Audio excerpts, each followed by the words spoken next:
Morning दोस्तों, I hope you are doing well.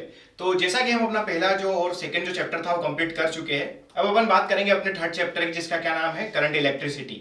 अब current electricity क्या होता है इसको अपने को जानना है। तो अभी तक अपने ने क्या देखा था कि अपना जो चार्ज था वो कहाँ रखा होता है, एक रेस्ट पीस में रखा होता, यानी कि चार्ज अपना पूरी तरीके से रेस्ट में था, वो मोशन नहीं कर रहा था। और जब अपना चार्ज रेस्ट में था तो उसके ऊपर क्या क्या इफेक्ट्स थे, वो क्या क्या इलेक्ट्रिक फील्ड बना रहा था, वो अपने सारी चीजें डिस्कस कर ली है पहले और सेकंड चैप्टर में। अब अपना चार्ज काय में आ चुका है, मोशन में आ चुका है, यानी कि अपनों ने क्या किया है, अपना जो चार्ज था उसको अपनों ने एक कार के अंदर बिठा रखा है, उसको मोशन करवा दिया है।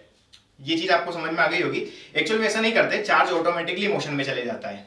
यहां अपन देखेंगे कि चार्ज जैसे ही अपना मोशन में आ जाता है तो उसकी वजह से क्या क्या प्रोड्यूस होता है, तो वो चीज अपन डिस्कस करने वाले इस चैप्टर में, जिसका नाम है करंट इलेक्ट्रिसिटी। और यहाँ आप हेडिंग देख ही रहे होंगे, क्या लिखा हुआ है, the study of electric charge in motion is called current electricity. यानी कि वो पढ़ाई जो आप किसी मोशन में जो चार्ज है उसके ऊपर करते हो, तो उसी को क्या नाम दिया गया उन्होंने, करंट इलेक्ट्रिसिटी। अब यहां पर करंट इलेक्ट्रिसिटी को समझने से पहले अपन बात करेंगे कि एक्चुअल में करंट होता क्या है। इसको इस चार्ज वाली प्रोसेस से पूरी तरीके से हटा के एक नॉर्मल जो अपना डेली लाइफ में अपन कुछ चीजें देखते हैं उसके थ्रू रिलेट करते हैं। चलिए यहां देखिए, आपके पास में क्या है, पानी है। पानी देखा है, पानी, वाटर। अगर मैं वाटर की बात करूं तो वाटर आपको कहां से मिलता है, नॉर्मली बोलोगे आप नदी से, कुएं से, मगर अपन बात करते हैं बादलों से। आपको क्या मिला, पानी मिला। बादलों से पानी मिला in the form of drop. Clear है, पानी मिला आपको ड्रॉप के रूप में। अब ये ड्रॉप कहां जाती है, रिवर के अंदर जाती है, यानी कि बूंद बूंद से गड्ढा भरता है, मगर यहाँ पर अपन नदी भर रहे हैं। क्लियर है, चलिए यहाँ देखिए, जैसे ही बरसात का पानी नदी के अंदर गया तो यहाँ पर कलेक्ट हो गया होगा। जैसे ही यहाँ पर कलेक्ट हुआ तो अब देखिए, ये नदी जो रहती है, सपोज कीजिए पहाड़ों पर भी पानी जाता है और पहाड़ों से होता हुआ पानी जमीन की तरफ, आगे की तरफ बढ़ता है। तो यहाँ हो क्या रहा है, जैसे ही पानी इकट्ठा हुआ पहाड़ों के ऊपर और जैसे ही वहां से बहुत ज्यादा पानी इकट्ठा हो गया तो वो नीचे की तरफ फ्लो करने लग गया, यानी कि हायर प्रेशर से लोअर प्रेशर की तरफ वो क्या करने लगा, फ्लो करने लगा।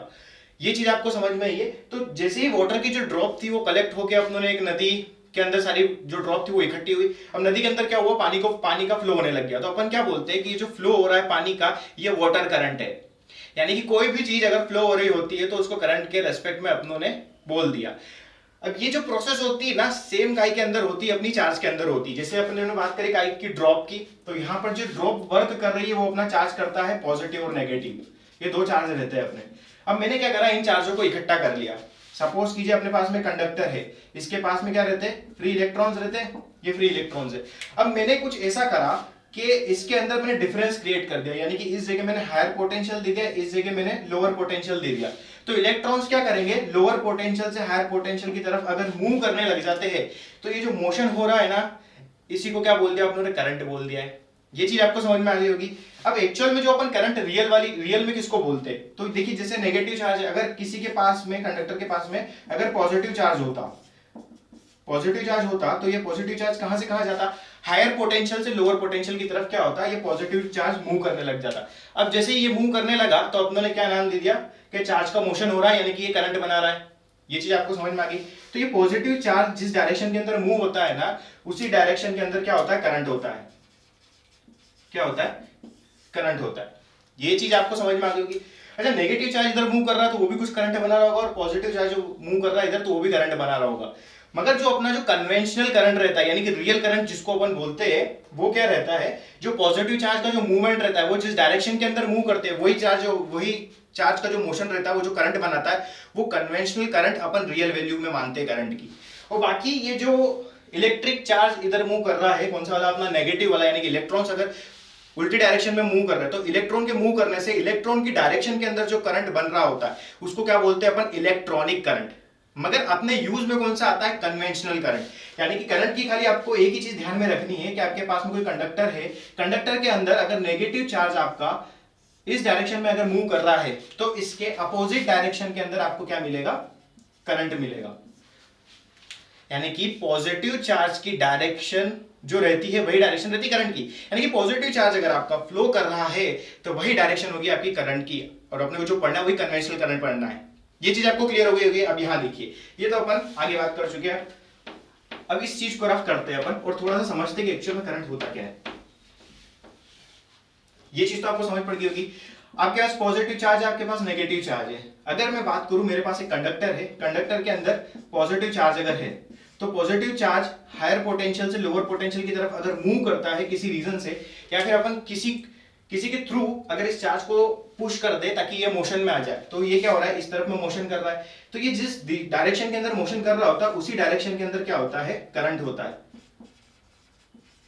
क्या होता है, करंट होता है। ये कौन सा करंट है आपका, कन्वेंशनल करंट। जो अपने को रियल में जो करंट रहता है ना, वो कन्वेंशनल करंट ही रहता है। अब यहां पर देखिए, अगर मैं यहां बात करूं, ये लोअर पोटेंशियल है, ये हायर पोटेंशियल है, ये अपना नेगेटिव चार्ज है। नेगेटिव चार्ज किधर से जाएगा, लोअर टू हायर जाएगा। ये चीज समझ में आ गई। यानी कि ये जो नेगेटिव चार्ज जिस डायरेक्शन में मूव कर रहा होता है उसके अपोजिट डायरेक्शन में क्या रहता है, अपना करंट रहता है। ये चीज क्लियर है, ये चीज आपको समझ में आ गई। अब इसको एक अच्छा सा एग्जांपल समझ लेते हैं। सपोज कीजिए आपने बाइक देखी होगी, ये ऐसी कुछ बाइक रहती है, ये बाइक रहती है। बाइक का मोशन किधर रहता है, बाइक ऐसे आगे जा रही है। बाइक अगर आगे जा रही है तो यहाँ पर साइलेंसर रहता है, साइलेंसर पीछे क्या छोड़ता है, धुआं छोड़ता है। ये चीज आपको समझ में आ गई। अब ये समझ लीजिए कि इलेक्ट्रॉन जो है, इलेक्ट्रॉन आपकी एक गाड़ी है। क्या है, गाड़ी है। तो इलेक्ट्रॉन आगे बढ़ता है, तो इलेक्ट्रॉन जो पीछे धुआं छोड़ता है उसी को क्या बोला अपनों करंट। ये चीज समझ में आ गई। ये खाली समझने के हिसाब से, इलेक्ट्रॉन कभी भी धुआं नहीं छोड़ता, ठीक है। यहां देखिए, इलेक्ट्रॉन को अपनों ने क्या करा, गाड़ी में बिठाया, आगे जा रही है, और जो पीछे की तरफ जो छूट रहा है उसी को क्या नाम दिया, करंट। यानी कि ये चीज आपको खाली ध्यान रखने के लिए देखनी है। इतनी चीज क्लियर हो गई होगी। चलिए अपन आगे बात करते हैं। आगे बात करते हैं कि चार्ज का फ्लो एक्चुअल में होता कैसे। देखिए, ये चीज आपने नोट कर ली है, नहीं करी हो तो कोई बात नहीं, समझने के हिसाब से था। यहां देखते हैं अपन, आपके पास में क्या है, दो कंडक्टर्स है। क्या है, दो कंडक्टर्स है। यहां पर मैं बोल देता हूं कि आपके पास में दो कंडक्टर है, एक कंडक्टर है ए, एक कंडक्टर है बी, और इस कंडक्टर के ऊपर मैंने कुछ पॉजिटिव चार्ज दे रखा है। ये अपन पहले भी बात कर चुके हैं, मगर एक बार और अपन इसको रिवाइज में ले लेते हैं। और बी वाला जो कंडक्टर है इसके ऊपर भी क्या है, पॉजिटिव चार्ज है। अब यहां क्या है कि ये ए वाला जो चार्ज है इसके ऊपर थोड़ा सा, ए वाला जो कंडक्टर है इसके ऊपर बहुत ज्यादा चार्ज है, तो इसका जो पोटेंशियल है वो कुछ वी ए रहेगा, और जो बी है इसके ऊपर थोड़ा सा कुछ कम चार्ज है, तो इसका जो पोटेंशियल रहेगा वो वी बी रहेगा। तो मैं यहां पर ऐसा बोल सकता हूं कि जो पोटेंशियल ऑफ ए रहेगा वो ज्यादा रहेगा पोटेंशियल ऑफ बी से। ये इतनी चीज आपको समझ में आ गई है। अब एक्चुअल में होता क्या है, जैसे ही मैंने इन दोनों को कनेक्ट कर दिया, दोनों जो कंडक्टर थे इनको मैंने क्या कर दिया, इस टाइप से टच कर दिया, तो टच करने से क्या हुआ, जो यहाँ ए के पास क्या था, ज्यादा चार्ज था। जैसे कि अपने वहां एग्जांपल लिया था क्या, कि मेरे पास 100 रुपए थे, मेरा एक दोस्त आया, उसके पास कुछ भी नहीं था, तो मैंने क्या करा, 50 रुपए उसको दे दिए। अब उसके पास ही 50 रुपए थे, मेरे पास भी 50 रुपए, तो दोनों फुलफिल हो गए। ज्यादा तो देने से रहा, मैं मेरे पास भी कमी हो जाएगी ना फिर तो यहाँ पर क्या हुआ, जैसे ही मैंने ए और बी को टच करा, तो ये थोड़ा सा अच्छा इंसान था, इसने बोला कि चल थोड़ा सा चार्ज तू ले ले। तो ये हायर पोटेंशियल में था, ये लोअर पोटेंशियल में था, तो इस ए वाले ने क्या करा, इसको चार्ज देना स्टार्ट कर दिया। और ये दोनों कब तक चार्ज का एक्सचेंज करते, जब तक कि VA बराबर VB ना हो जाए, यानी कि पहले का पोटेंशियल और दूसरे का पोटेंशियल बराबर ना हो जाए। तो इस टाइप से क्या होता है, चार्ज फ्लो होता है, और जैसे ही चार्ज फ्लो हुआ अपना क्या जनरेट हो गया, करंट जनरेट हो गया। ये चीज आपको समझ में आ गई होगी। तो यहां से क्या होता है, करंट जो रहता है वो एग्जिस्टेंस में आता है। ये चीज आपको समझ में आ गई होगी। अपन आगे बात कर लेते हैं। यानी कि इसको एक अच्छे से वे में अगर मैं लिखूं, तो द फ्लो ऑफ चार्ज, यहां लिख लेते हैं अपन, the flow of charge constitutes current. यानी कि कौन बनाता है, जो चार्ज फ्लो में है वही करंट बनाता है। बस इतनी सी बात अपने को ध्यान में रखनी है। वहां के एग्जांपल के थ्रू आपको समझ में आ ही गया होगा। क्लियर है। चलिए इसको नोट डाउन कर लीजिए, फिर अपन आगे और डिस्कस करते हैं प्रॉपर वे में, और डेफिनेशन भी लिखते हैं। इतना एग्जांपल करंट के लिए सफिशिएंट है। Note down.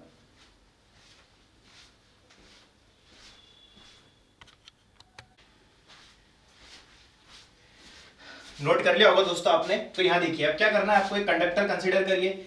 ये सपोज कीजिए कंडक्टर है, ये क्या है आपके पास में, कंडक्टर है।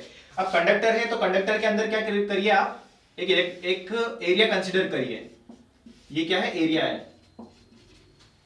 ये आपको समझ में आ गया। मैं क्या कर रहा हूं, इस एरिया को बाहर निकाल रहा हूं, तो इस एरिया को मैंने इस टाइप से बाहर निकाल लिया। अब कंडक्टर के पास क्या रहता है, चार्ज रहता है। कोई सा भी चार्ज हो सकता है, पॉजिटिव नेगेटिव, अपने को उससे इफेक्ट नहीं करना है अभी। यहां देखिए अब क्या हुआ, इसके पास कुछ चार्ज होगा, तो क्या होगा, ये पर्टिकुलर एरिया है, इस पर्टिकुलर एरिया से कुछ एक यूनिट एक कुछ डेल्टी टाइम के अंदर, यानी कि एक हल्का सा टाइम डिफरेंस ले लेते हैं अपन, उस टाइम डिफरेंस के अंदर जितना चार्ज इस एरिया को क्रॉस करता है, सपोज कीजिए कि अभी क्यू अमाउंट का चार्ज इस पर्टिकुलर एरिया से डेल्टी टाइम के अंदर क्रॉस हुआ है, तो ये जो रहता है ना चार्ज पर यूनिट टाइम, इसी को क्या नाम दिया गया, अपने करंट नाम दिया है। ये चीज समझ में आ गई? यानी कि चार्ज का फ्लो यूनिट टाइम के अंदर जितना रहता है उसी को क्या नाम दिया अपने, करंट नाम दे दिया है। अब इसको अच्छे से वे में कैसे लिखे अपना, तो अपन क्या बोल सकते हैं इसको कि किसी कंडक्टर के अंदर अगर कोई चार्ज है वो पर्टिकुलर एरिया से कुछ डेल्टी टाइम के अंदर फ्लो कर रहा होता है तो उसी को उस कंडक्टर का करंट बोल देते हैं। अगर मैं बात करूं यहाँ से क्यू अमाउंट का चार्ज अगर फ्लो हो रहा है और पर यूनिट टाइम में अगर क्यू अमाउंट का चार्ज फ्लो हो रहा है तो क्यू बाई टी इसका करंट हो जाएगा। अगर यहाँ से कम चार्ज फ्लो हो रहा है यूनिट टाइम के अंदर तो कम करंट जनरेट होगा, अगर यहां से ज्यादा चार्ज अगर फ्लो हो रहा है यूनिट टाइम में तो ज्यादा करंट प्रोड्यूस होगा। ये चीज आपको समझ में आई होगी। अब आगे देखते हैं अपन, एक अच्छी सी डेफिनेशन लिख लेते हैं। यहां देखिए, अगर मैं बात करूं in a conductor charge crosses area in a unit time is called current। ये आपके लिए एक डेफिनेशन होगी, ये चीज समझ में आई आपको? यानी कि क्या, in a conductor charge crosses an area in a unit time is called current. बस इतने सी चीज आपको ध्यान रखनी, बाकी तो ये तो किताबी लैंग्वेज होगी, आपको खाली इतना ध्यान रखना चार्ज फ्लो कर रहा है किसी पर्टिकुलर टाइम के अंदर तो उस चार्ज के फ्लो को अपन क्या बोलते हैं, करंट बोलते हैं। बस ये लाइन याद रखिए, आपको कोई डाउट नहीं होने वाला। ठीक है, इतना नोट कर लिया आपने। आगे बात कर लेते हैं अपन एक अच्छा सा, चलिए ये चीज नोट कर ली होगी, इसको हड़प कर देते हैं। अब अपन बात करते हैं इसके प्रॉपर डेफिनेशन की। ये तो कंडक्टर की बात करी थी अपने, एक एग्जैक्ट डेफिनेशन लिख लेते हैं, फिर इसका फॉर्मूला अपन बात करते हैं कि क्या रहता है करंट का। ठीक है, चलिए यहां देखिए आप, if a charge del q is passes through area in time t to t plus del t, यानी कि ये जो t प्लस डेल टी लिखा है इसका मतलब क्या है कि एक पर्टिकुलर, ये डेल टी का मतलब बहुत छोटा सा टाइम होता है, यानी कि अभी सपोज करो एक 1 सेकेंड है तो ये कितना होगा 1.2 सेकेंड, बस इतना सा डिफरेंस है। ये चीज आपको क्लियर हो गई होगी। देन द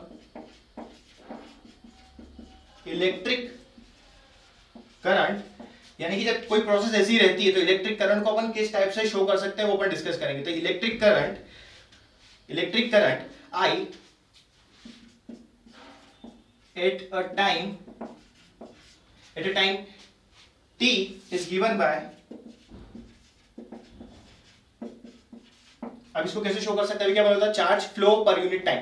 तो यहां में क्या लिखना, electric current I is given by I is equal to del Q upon में T, ये लिख सकते हैं। तो यही क्या होता है आपका इलेक्ट्रिक करंट फ्लो होता है, यानी कि इसको डेल टी टाइम लिख लीजिए। डेल टी क्यों, क्योंकि टाइम का डिफरेंस भी तो चाहिए ना। तो ये चीज आपको समझ में आई। If a charge del Q is passes through a area in a time t to t plus del t, then the electric current I at a time t is given by I is equal to del q upon में del t। यही क्या होता है आपका electric current होता है। इसको कभी कभी आप किस टाइप से रिप्रेजेंट करते हो, इसको dq by dt भी लिखते हो, यानी कि इसका छोटा सा जो रूप है वो क्या है, dq by dt है। ये चीज आपको क्लियर हो गई है।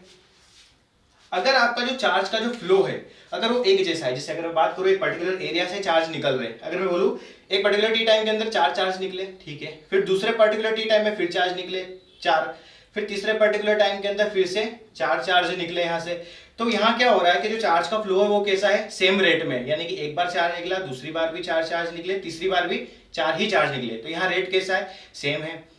ये चीज समझ में। तो ये जो रेट रहता है ये क्या देता है आपको, स्टडी फ्लो देता है करंट का। अगर मैं बात करता हूं कि आपके पास में वही एरिया है, यहां से टी टाइम के अंदर अगर एक बार 4 चार्ज निकल गए, फिर अगले टी टाइम के अंदर यहां से 5 चार्ज निकल गए, फिर अगले टी टाइम के अंदर 2 ही निकले, फिर अगले वाले में 7 निकल गए। तो यहाँ क्या हो रहा है कि हर बार जो चार्ज का फ्लो है वो अलग अलग है हर पर्टिकुलर टाइम के ऊपर। तो यहाँ जो करंट है कैसा है, डिफरेंट डिफरेंट है। तो हर बार अपने को जो करंट की वैल्यू रहेगी वो एक पर्टिकुलर टी टाइम के लिए अलग मिलेगी। तो उस चीज को क्या बोलते हैं अपन, इंस्टेंटेनियस करंट, यानी कि उस पर्टिकुलर टी टाइम के ऊपर कितना करंट यहां से गया वो होता है इंस्टेंटेनियस करंट। तो यहां अगर एक चीज निकल के आती क्या, आई इंस्टेंटेनियस, आई इंस्टेंटेनियस क्या हो जाएगा आपका, d q by d t, यानी कि कुछ उस पर्टिकुलर छोटे से टाइम के अंदर कितना चार्ज उसके अंदर से निकला वो होता है आई इंस्टेंटेनियस। और जब कांस्टेंट चल रहा होता है तब आप क्या बोलते हो उसको, आई एवरेज।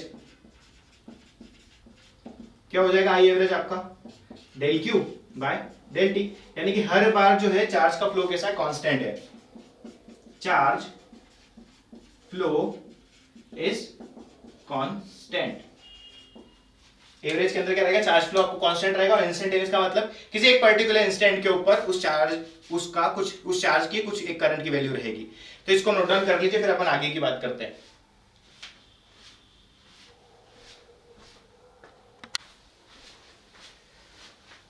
आपने नोट कर लिया होगा दोस्तों, यहां देखिए क्या लिखा था आप लोगों ने, if charge del Q is passes through an area in a time t to t plus del t, then the current for the given charge at a time t is given by, क्या देखा था आप लोगों ने, I is equal to del q by del T.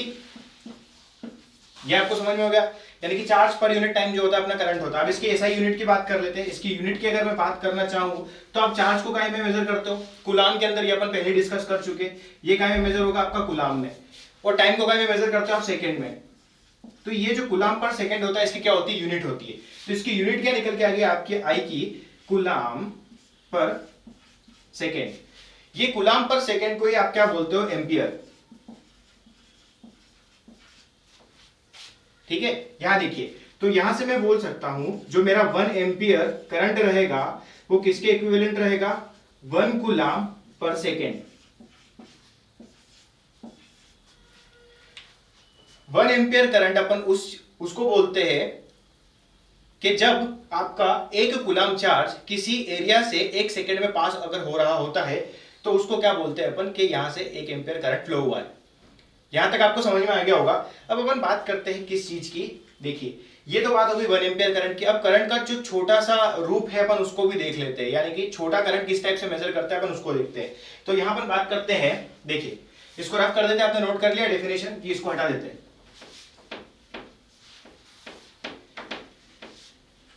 अगर मैं बात करता हूं काय की स्मॉल करंट की, ये तो 1 एम्पियर करंट हो गया। अब यहां पर अपन बात करते हैं स्मॉल करंट की।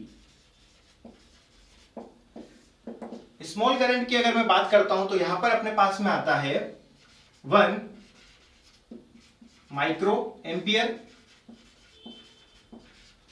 और एक आता है अपने पास में 1 मिनी एम्पियर। ये अपने को क्या करना है, देखना है कि जो स्मॉल करंट रहता है वो कितना क्या रहता है, अपने को देखना रहेगा।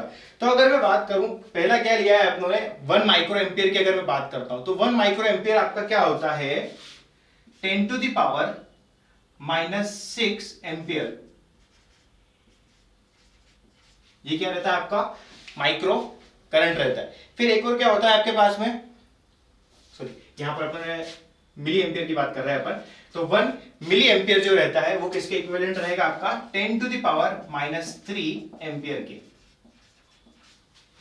ये इतना आपको ध्यान रखना है। 1 माइक्रो एम्पियर कितना होता है, 10 टू द पावर -6 एम्पियर, और 1 milli ampere is equal to कितना होता है, 10 टू द पावर -3 एम्पियर। यानी कि 1 एम्पियर चार्ज के अंदर अगर मैं डिवाइड कर देता हूं 1000 का, तो वो मेरा क्या बन जाता है, 1 मिली एम्पियर। और अगर मैं यहां डिवाइड कर देता हूं किस चीज का, 2 बार 1000 का, तो वो कितना बन जाता है मेरा, 1 माइक्रो एम्पियर। ये आपको समझ में आ गया हो। ये जो रहता है स्मॉल करंट, ये कुछ नहीं है, जो आपका एम्पियर करंट था उसको छोटा सा इसके छोटे फॉर्म में लिख रखा है, बस ये चीज होती है। आपको क्वेश्चंस देखने को मिलेंगे, उसके अंदर आप ये चीजों को देख सकते हो। अब रही बात करंट की, तो करंट कैसी क्वांटिटी है, इसके बारे में एक सवाल उठा। तो सवाल उठा तो आंसर क्या निकल के आ गया कि जो आपके पास में जो करंट है, सबसे पहले इसको अपन रफ कर लेते हैं थोड़ा सा। सवाल उठ के आया कि जो करंट है वो कैसी क्वांटिटी है। तो यहां क्या हुआ कि अपनों ने एक चीज तो देख ही ली थी कि जो पॉजिटिव चार्ज था वो जिस डायरेक्शन के अंदर फ्लो कर रहा होता है उसी की डायरेक्शन को अपने करंट की डायरेक्शन बोला था। और एक और चीज क्या देखी थी कि अगर अपने पास में कोई नेगेटिव चार्ज है वो जिस डायरेक्शन के अंदर मूव कर रहा होता है उसके अपोजिट डायरेक्शन में जो चीज फ्लो हो रही होती है उसको करंट बोलते हैं अपन। अब यहाँ पर सवाल ये उठा कि जो करंट था आपका, जो आई करंट था, इसके पास में मैग्नीट्यूड तो था ही था, साथ ही साथ में क्या था, डायरेक्शन भी थी। तो लोगों ने सोचा होगा यार डायरेक्शन भी है और मैग्नीट्यूड भी है तो इसको अपन वेक्टर बोल देते हैं, मगर ये वेक्टर नहीं होता है। क्यों नहीं होता है उसके बारे में बात करते हैं। अगर वेक्टर नहीं है तो क्या है, क्या स्केलर है, उस चीज को भी देख लेते। तो अगर मैं बात करता हूं यहां पर, तो करंट जो है जिसे आपकी बुक में देखने को मिलेगा तो ये स्केलर ही आपको लिखा हुआ दिखेगा। स्केलर इसको बोलना गलत नहीं है, मगर इसको और एक्यूरेट में अगर मैं बोलना चाहूं तो करंट आपकी जो है कैसी क्वांटिटी है, टेंसर क्वांटिटी है।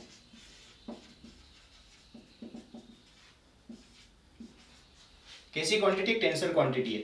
अब स्केलर क्या होता है, स्केलर का मतलब ये होता है कि मैग्नीट्यूड है मगर डायरेक्शन के ऊपर डिपेंडेंट अगर नहीं करता है तो वो होता है स्केलर। और टेंसर क्या होता है कि उसके पास मैग्नीट्यूड भी है और डायरेक्शन भी है, फिर भी अपन उसको स्केलर बोल रहे हैं, तो ऐसी क्वांटिटी जो रहती है वो क्या रहती है, टेंसर क्वांटिटी रहती है। अब करंट में ऐसा क्या था कि इसको अपनों ने मैग्नीट्यूड और डायरेक्शन होने के बावजूद भी क्या बोला, इसको अपनों ने स्केलर बोला। ये एक सवाल था। तो इस सवाल का जो आंसर था वो कुछ इस टाइप से था कि अगर मैं बात करता हूं करंट की, तो इसके पास मैग्नीट्यूड और डायरेक्शन है ये अपन मान रहे हैं, मगर जो वेक्टर रहते हैं उनके कुछ रूल्स एंड रेगुलेशंस रहते हैं। रूल्स क्या रहते हैं कि वेक्टर का एडिशन आप नॉर्मल अलजेब्रिक ऑर्डर में नहीं कर सकते हो, इसके लिए कुछ अलग रूल है। जैसे ट्रायंगल लॉ था, पैरेललोग्राम रूल थे, वो सारी चीज थी। मगर यहाँ जैसे आप सपोज कीजिए कि यहाँ से आपके पास में एक 3 एम्पियर का करंट आ रहा है और यहाँ से आपके पास में क्या आ रहा है, एक 4 एम्पियर का करंट आ रहा है। ये आपके पास एक वायर था ए और एक वायर था बी। ये वायर आपका सी है, 4 एम्पियर का करंट यहां से आया, 3 एम्पियर का करंट यहां से आया, और सी वायर से कितना करंट निकला, टोटल 7 एम्पियर। तो ये 7 एम्पियर जो करंट आया होगा कैसे आया होगा, 3 एम्पियर प्लस 4 एम्पियर करने से। यानी कि अगर ये वेक्टर होता तो 4 + 3 से नहीं आना चाहिए था, मगर ये क्या हुआ, नॉर्मल जो आपके एल्जेब्रिक जो नंबर्स रहते हैं उनका जैसे समीशन होता है वैसा ही समीशन कैसा हो गया करंट का। इसके पास मैग्नीट्यूड है, इसके पास डायरेक्शन है, मगर ये वेक्टर के रूल जो रहते हैं एडिशन और सब्सट्रैक्शन के, उनको फॉलो नहीं करता है। यानी कि यहां मैं बोल सकता हूं it does not follow the addition rule of vector. इसलिए ऐसी क्वांटिटी जिसके पास मैग्नीट्यूड भी हो, डायरेक्शन भी हो, मगर वो वेक्टर के एडिशन रूल को फॉलो अगर नहीं करते हैं तो ऐसी क्वांटिटी को अपन क्या बोलते हैं, टेंसर क्वांटिटी। यानी कि आपका जो करंट है वो एक ऐसी क्वांटिटी है, टेंसर क्वांटिटी है। ठीक है, इतना आप नोट कर लीजिए। कर लिया होगा आपने नोट। जैसे करंट की डायरेक्शन की बात तो अपन कर चुके हैं, कैसे करी थी अपनों ने, जिस डायरेक्शन के अंदर आपका पॉजिटिव चार्ज फ्लो करता है उसी डायरेक्शन को अपन क्या बोलते हैं, कन्वेंशनल करंट की डायरेक्शन बोलते हैं। और जिस डायरेक्शन के अंदर आपका नेगेटिव करंट फ्लो कर रहा होता है उसके अपोजिट डायरेक्शन को अपन क्या बोलते हैं, करंट की डायरेक्शन है, कि आपका अपोजिट रहेगा कन्वेंशनल करंट की डायरेक्शन। ये चीज आपको समझ में आ गई होगी। देखा कितना बेसिक और कितना सिंपल है करंट का जो भी अपना ये चल रहा है। तो पूरी प्रोसेस के अंदर जितनी भी चीजें हैं ये सारी बहुत ही ज्यादा सिंपल है और सारी अंडरस्टैंडिंग में है। इसको और सिंपल बनाने के लिए अपन जो डेली लाइफ में जो भी अपनी एक्टिविटीज होती है उनसे रिलेट करते हैं तो ये और भी ज्यादा इजी हो जाता है। यहां तक समझ में आ गया होगा आपको। अब अपन बात कर लेते हैं एक क्वेश्चन की। ठीक है, एक इतना पढ़ा है अपनों ने, फॉर्मूला भी देखा, तो एक क्वेश्चन करेंगे तो इसका फील आएगा। देखिए इसको रफ कर देते हैं। अब यहां पर अगर अपन बात करें तो ये चीज अपने ने सारी देख ली, करंट क्या होता है, फॉर्मूला भी अपने डिराइव कर लिया है, पता भी चल चुका है अपने को पास में टेंसर क्वांटिटी होता है, स्केलर भी बोल सकते हैं अपने को, स्केलर क्वांटिटी भी है ये। अब बात आती है इसके सवाल की। तो देखिए आपको सवाल क्या दे रखा है, आपके पास में कुछ 10⁻20 इलेक्ट्रॉन्स दे रखे हैं। चलो बहुत अच्छी बात है, इतने इलेक्ट्रॉन्स मेरे को दे रखे हैं किसी ने, और एक इलेक्ट्रॉन के ऊपर कितना चार्ज दे रखा है, 1.6 × 10⁻⁻19 कूलम चार्ज दे रखा है अपने को एक इलेक्ट्रॉन के ऊपर। अब ये जो इलेक्ट्रॉन थे ये किसी कंडक्टर के अंदर, ये आपका एक पॉइंट ए है, एक पॉइंट बी है। तो ये जो इलेक्ट्रॉन थे यहां से अंदर ए के अंदर गए और बी से बाहर निकल गए, तो ये इनको जो टाइम लगा डेल टी वो कितना लगा, 0.1 सेकेंड। तो अपने को यह पता करना है कि इस ए बी कंडक्टर में से कितना करंट फ्लो हुआ, अपने को यह निकालना है। तो अब यहां पर देखिए, आपको पता है कि जो करंट होता है आई, उसका फॉर्मूला क्या होता है, डेल क्यू अपॉन में डेल टी। अब अभी अपनों ने जो देखा था स्टार्टिंग में, जो अपना क्यू रहता है, उस क्यू जो रहता है उसका जो फॉर्मूला निकल के आया था, क्या निकल के आया था, प्लस माइनस का एन ई निकल के आया था। क्वांटाइजेशन याद करो आप, क्वांटाइजेशन याद है, क्यू इज इक्वल टू क्या होता है, प्लस माइनस का एन ई। तो क्या मैं यहां पर लिख सकता हूं, I is equal to plus minus का एन ई अपॉन में डेल टी। एन अपने को पता है, नंबर ऑफ इलेक्ट्रॉन्स दे रखे, कितना, 10 टू द पावर 20, और चार्ज ऑन वन इलेक्ट्रॉन कितना दे रखा है, 1.6 into 10 to the power minus का 19 कूलम, और अपॉन में डेल्टा कितना दे रखा है, 0.1 सेकेंड। तो यहां से जब मैंने इसको सोल्व करा तो ये देखिए, ये पॉइंट से पॉइंट हट गया। यहां पर अगर मैं बात करूं तो ये 19 से 20 कट गया, यहां पर एक बचा होगा। तो यहां पर मेरे पास कितना निकल गया है, 10 इंटू 16, ये कितना हो गया, आई इज इक्वल टू 160 एम्पियर। यानी कि इस गिवन डाटा के ऊपर इस पर्टिकुलर कंडक्टर ए बी में से 160 एम्पियर का करंट फ्लो होगा। कितना सिंपल था, आंसर एग्जैक्ट निकल गया क्या अपने पास में। इसको भी नोट डाउन कर लीजिए आप जल्दी से।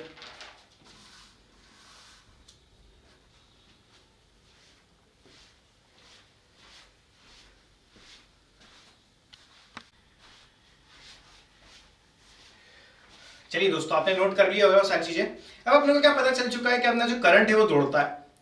कैसे मालूम पड़ा है, चार्ज को फ्लो करा तो करंट बना, यानी कि करंट भी दौड़ रहा है। अब करंट दौड़ रहा है तो कोई चीज जैसी मेरे को मालूम पड़ी कि यार मैंने करंट देख लिया, करंट होता है, चार्ज मेरे को मालूम पड़ चुके हैं। अब ये सारी चीजें अपने को पता है। अब अपने को ये भी पता चल चुका करंट अपना दौड़ रहा है। अपन क्या करेंगे, उसको दौड़ाएंगे। कैसे दौड़ाएंगे, किसी आपके पास सपोज कीजिए घोड़ा है, आप घोड़े को, अगर उसके आपका ही घोड़ा है, आप उसके ऊपर सवारी कर रहे हो, तो आप जैसा चाहोगे वो वैसा चलेगा। उसकी लगाम पकड़ रखी है आपने, आप चाहोगे तेज दौड़ तो वो तेज दौड़ेगा, आप चाहोगे धीरे दौड़ तो वो धीरे दौड़ेगा। अब ये क्या है, इसकी डिस्कवरी अपनों कर ली, करंट की, चार्ज की भी कर ली। अब ये अपने हाथ में होना चाहिए कि अपन इसको कैसे दौड़ाना चाहते हैं। तो अपन क्या करेंगे कि अपन चाहेंगे कि करंट कभी धीरे जाए, कभी तेज जाए, कभी धीरे जाए, कभी तेज जाए। ये अपने हाथ में होना चाहिए, ये अपन चाहते हैं। यानी किसी भी चीज का कंट्रोल जो है वो इंसान अपने हाथ में लेना चाहता है। ये तो रही फैक्ट की बात। अब किस टाइप से किसी कोई इलेक्ट्रिकल सर्किट है, उसके अंदर जो करंट रहता है वो किस टाइप से अपन उसको स्टडी फ्लो रख सकते हैं। यानी कि अपन चाहते हैं कि जो सर्किट है उसके अंदर एक जैसा करंट फ्लो होता रहे जब तक अपन चाहते हैं तब तक। तो ये कैसे कर सकते हैं अपन, तो इसके लिए आपको पढ़ना पड़ेगा maintenance of a steady current in a circuit.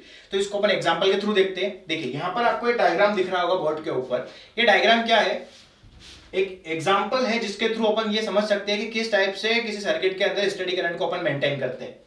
यहाँ आपको दिख रहा है कि एक कंटेनर रखा हुआ है जिसके अंदर वाटर है, और उसके एच हाइट नीचे एक कंटेनर रखा हुआ है बी जिसके अंदर भी क्या है, वाटर है। और ये वाटर कहां से आ रहा है, इस ए कंटेनर के थ्रू अपना यहाँ होल कर रखा है, इस होल के थ्रू बी कंटेनर के अंदर क्या आ रहा है, आपका वाटर आ रहा है। अब ये कब तक आता रहेगा, जब तक ए खाली ना हो जाए। यानी कि इसकी लिमिट क्या है कि जैसे ये खाली होगा यहाँ पर फ्लो होना बंद हो जाएगा। मगर अपन क्या चाहते हैं कि फ्लो होता रहे, कभी बंद ही नहीं हो। तो इसके लिए क्या ऐसा करूं कि ये जो फ्लो है हमेशा चलता रहे। तो अपनों ने क्या करा, इस बी से एक पाइप को कनेक्ट करा और यहाँ पंप लगा दिया, और पंप को वापस से ए से जोड़ दिया। अब ये पंप क्या करेगा कि इस पानी को बी से उठाकर ए में डालता रहेगा, और यहाँ पर जो फ्लो रहेगा वो हमेशा मेंटेन रहेगा। ये आपको समझ में आया।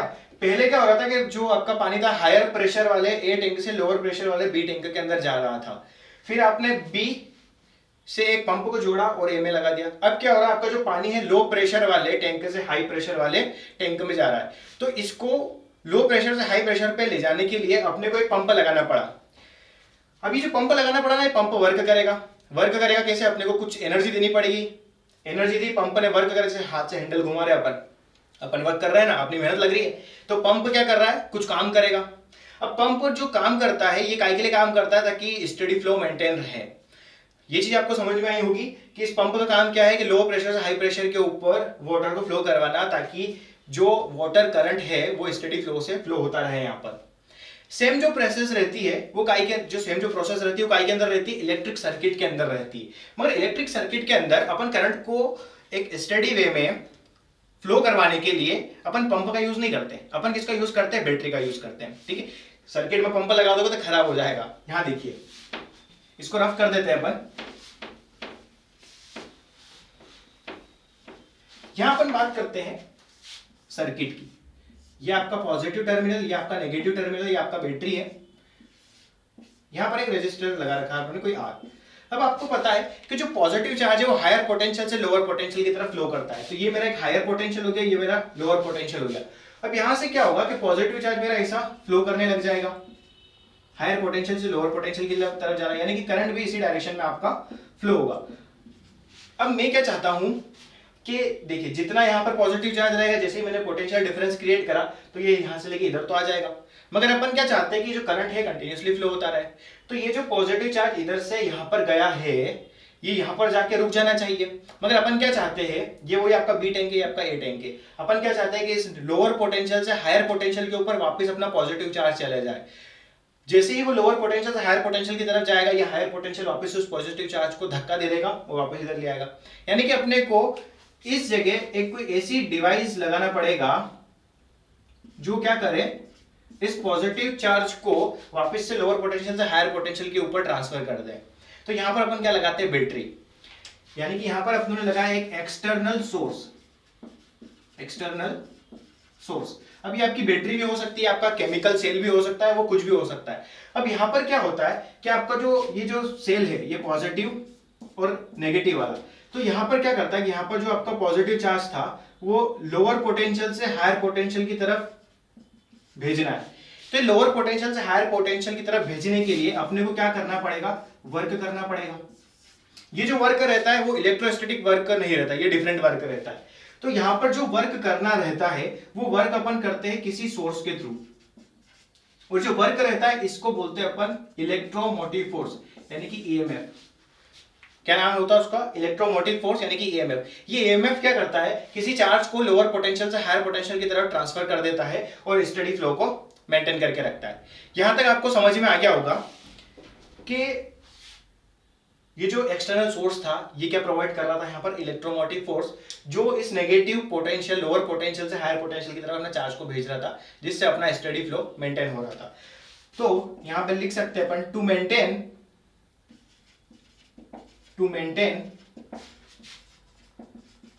steady flow in a circuit, we use a device that produces work by electromotive force and transfer charge from lower potential to higher potential।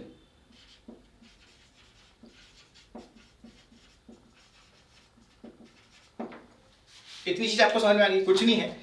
Steady flow maintain करना था, सर्किट के अंदर बैटरी लगा दी। बैटरी क्या करेगी, पोटेंशियल डिफरेंस को create करेगी, और वो जो पोटेंशियल डिफरेंस है उसके अंदर भी क्या होना चाहिए कि नेगेटिव चार्ज लोअर पोटेंशियल से हायर पोटेंशियल की तरफ जाना चाहिए। तो यहाँ क्या होता है, अगर केमिकल सेल लगा रखा है आपने तो वो क्या करता है, नेगेटिव लोअर पोटेंशियल से हायर पोटेंशियल की तरफ चार्ज को फ्लो कर देता है। जो काम पंप का था वही काम किसका होगा, बैटरी का होगा। ये आपको समझ में आ गया होगा, इस चीज को नोट कर लीजिए। फिर अपन डिस्कस करेंगे क्या का, इलेक्ट्रोमोटिव फोर्स। ठीक है, तो जैसा कि अपना टाइम हो चुका है तो अपन जो रहेगा इलेक्ट्रोमोटिव फोर्स की बात कल डिस्कस करेंगे। तो thank you so much guys, I hope आपको ये सारी चीजें पसंद आई होगी और आपको अंडरस्टैंड में आया होगा कि करंट क्या होता है। क्लियर है, चलिए thank you so much guys.